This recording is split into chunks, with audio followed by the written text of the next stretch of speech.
Hi, this is Steve Priske, author of Flying in the Pool.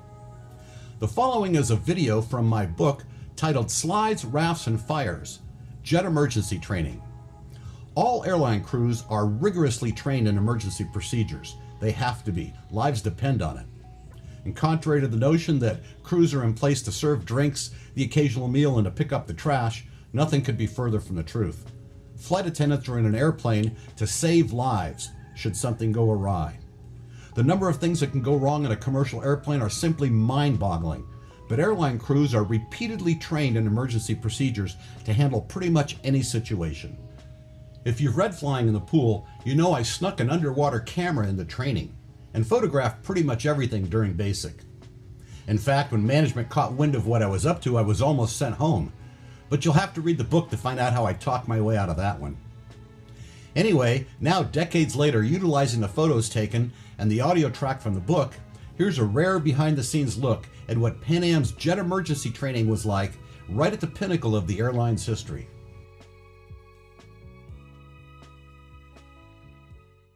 Flying in the Pool, Chapter 6, Slides, Rafts, and Fires, Jet Emergency Training. It needs to be pointed out that due to the numerous real-life past ditchings and survivable crash landings experienced by Pan Am, our emergency training was incredibly rigorous.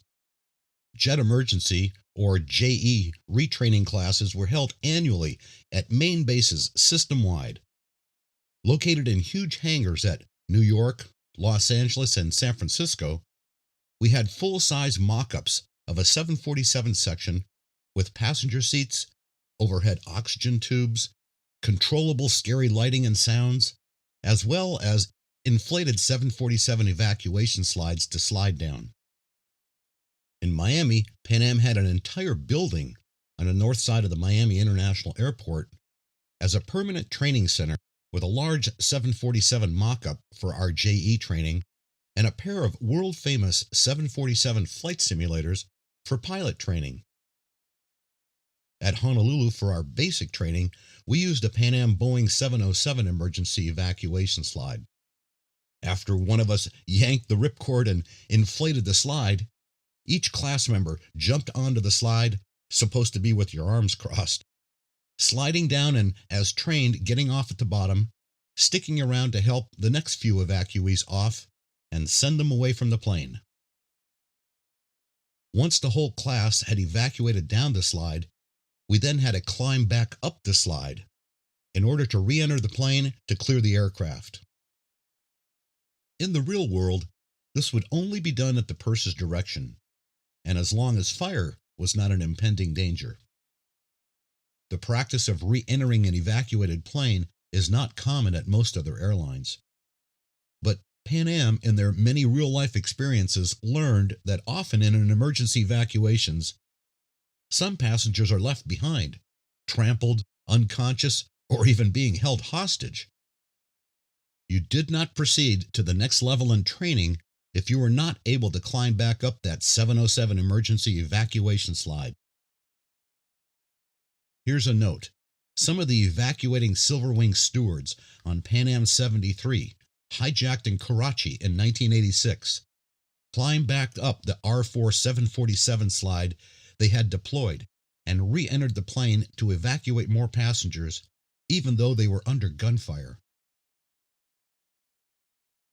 Lastly, our instructor had us deflate the slide by laying on it, and using the hand grips sewn into the side of each evacuation slide, a few of us volunteered to jump in and slide down an uninflated slide, just to show that that too could be done if necessary.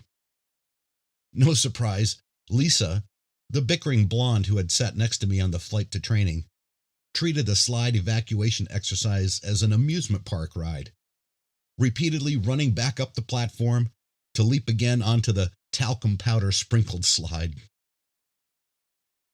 The greatest danger in flight is fire, were our JE instructor's sternest admonitions before this next exercise.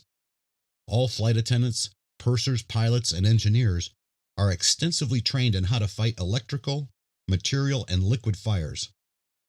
Using either a halon, CO2, or H2O extinguisher each class member had to put out simulated fires.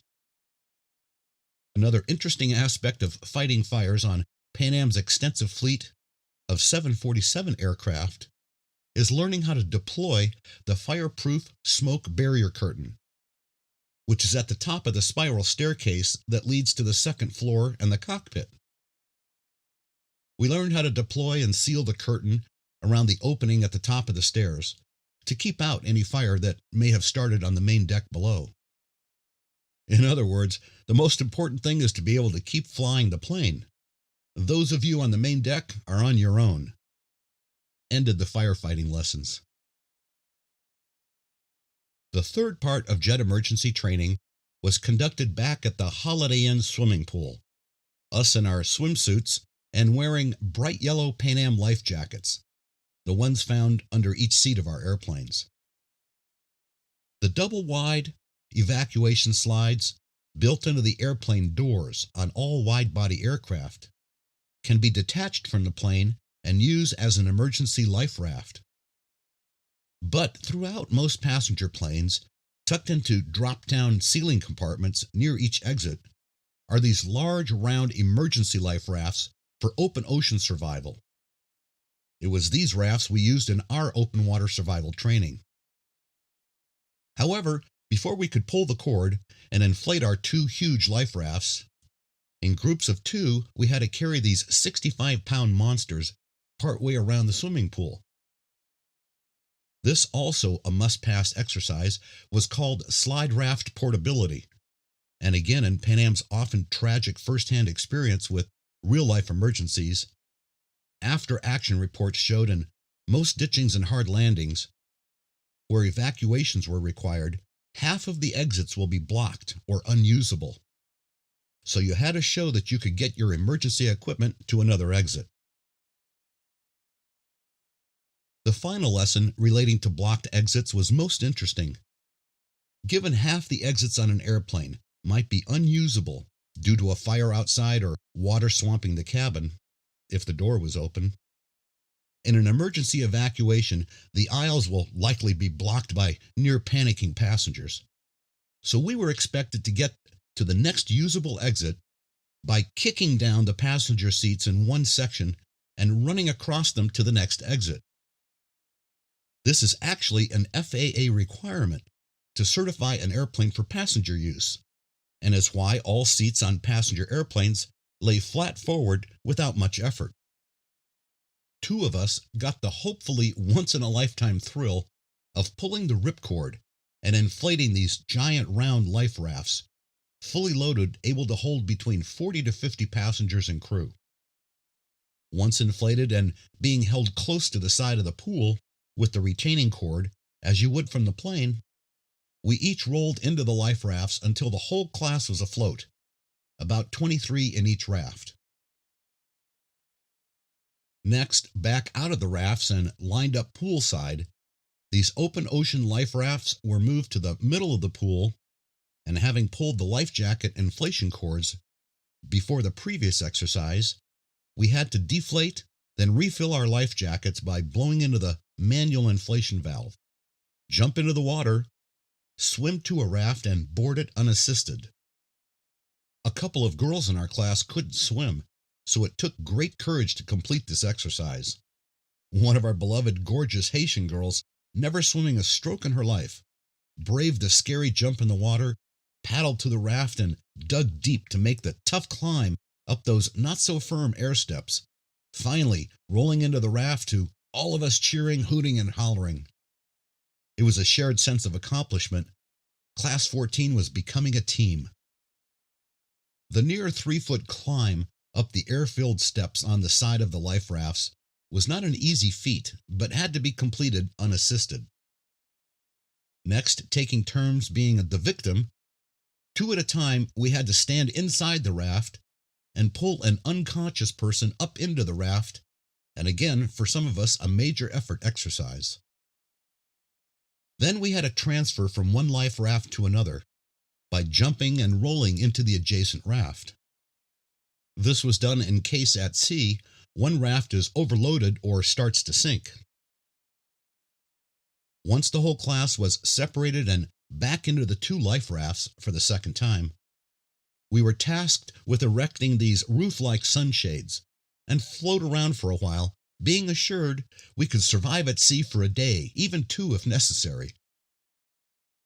As can be seen in the background of the photos I took during this whole exercise, the side door to the Holiday Inn bar, where the poo-poos would soon be served, is just feet away. So being stranded at sea and going hungry was not foremost in some of our minds. The major part of jet emergency training completed, we grouped up for a class photo and ran to our rooms to get changed for happy hour. 3 things I'd like to mention about jet emergency training that I have taken with me since Pan Am, and that is the need to always have your seatbelt fastened. On takeoff and landing, never have your feet under a seat. And always carry a personal flashlight with you when you fly. As pointed out by our JE instructors in annual classroom lectures, showing us gory movies of plane crashes and emergency evacuations you had little chance of surviving, in many survivable hard landings, the floor of the airplane will collapse, and if your feet are under your seat or the seat in front of you, you might get trapped, unable to get out. So whenever I'm in a commercial airplane, on takeoff and landing, I pull my seatbelt extra tight and keep my legs perpendicular, feet not under the seats. One of the most important tools we were all issued as Pan Am flight attendants was a penlight flashlight. Most of us would clip it onto our vest. Primarily, we were to use the flashlight to check on passengers during a night flight, to make sure they hadn't fallen asleep and slid under their seatbelt, choking themselves. However, I can't begin to count the thousands of times that flashlight came in handy, even on daylight flights. If you are ever in a situation where you need to evacuate an airplane, or you have lost cabin pressure, a personal flashlight might make the difference between you staying alive or being lost in the dark. After takeoff, once the flaps are retracted and we're climbing out, I will loosen my seatbelt but leave it on all the time in flight. In my 10 years with Pan Am, 3 times, completely out of the blue, with no warning whatsoever, we hit severe mid-air turbulence, dropping almost 1,000 feet in moments, causing ice buckets, mini bottles, magazines, soda cans to go flying through the cabin, many exploding on landing when they hit metal edges. Thank goodness our passengers had their seatbelts at least loosely fastened, or we would have been scraping them off the ceiling or picking them up off the floor with the rest of the mess. End of Chapter 6. There are 50 chapters in the printed version of Flying in the Pool. Several others detailing the rest of Pan Am's training, including first aid, how to handle troublesome passengers, and Pan Am's world-famous first-class dining services. Other chapters cover the wild and scary trips as well as famous celebrity flights. The ebook now features over 750 high-resolution photos and numerous photo essays, including a hair-raising landing at Hong Kong's Kai Tak Airport, photographed from a Pan Am 747 SP cockpit. The audiobook, which is a free download for many, is designed to match the printed book in every way. Flying in the Pool, Adventures of a Pan Am Steward is available at Amazon, Apple, eBay, and Walmart.com.